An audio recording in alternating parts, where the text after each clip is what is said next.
roadmap. I'm just going to be going over framework, and then I'll be talking about the three main voting issues in today's debate.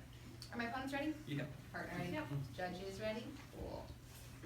All right, so first starting off with framework in today's debate. Now remember the resolution at hand. Whoever best responds to international conflict in today's debate should win today's debate. We do that for three reasons specifically. The first comes because of response time. Now, first of all, remember that I keep saying that all our evidence comes from the DoD. That's not true. We've read the Defense Science Board and the Military Times. And you can also remember that the Military Times says we need a significant increase in order for the Marines to be able to be effective. That's really important because that means that you should vote for us right there. That's how you access those impacts of these 8,000 lives saved, of the stability, which is a prerequisite to anything else they're talking about.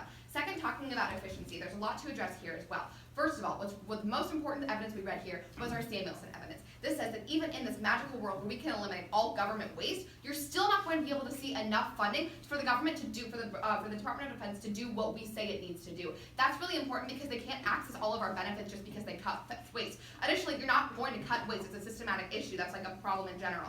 Additionally, we minimize the amount of waste that's actually being produced. You can also remember that when we talked about also they never showed a reason why we can't do both at the same time. That's really important. We can cut waste and increase spending. The spending needs to be increased, so it goes where it needs to be able to go. The problem is that those places are underfunded. Additionally, when we talk about these PMCs, what they're forgetting is what PMC stands for: private military contractors. Those contractors are who work with the military industrial complex. And when that happens, and we're actually showed that turn specifically, that when we increase funding, we decrease this reliance on these PMCs. That's really important because it means that they don't have any of that evidence anymore. Finally, talking about the main reason you should be voting after today's debate, this is because of international conflict. These two arguments basically went unresponded to in today's debate, and that's really important. First of all, you can remember our evidence where we talked about our first sub-point of that contention, where we talked about these global commons. The only way to ensure that we protect these global commons is by increasing funding. Remember that an analysis of 40 countries over the last 20 years, what you're seeing is that you're going to be able to reduce war when you increase free trade. That only happens if you vote out. Additionally, when it comes to NATO, you only deter Russia if you increase spending. That's really important because we reduce international conflict more than they do. For all these reasons, we can only see about that information in today's debate.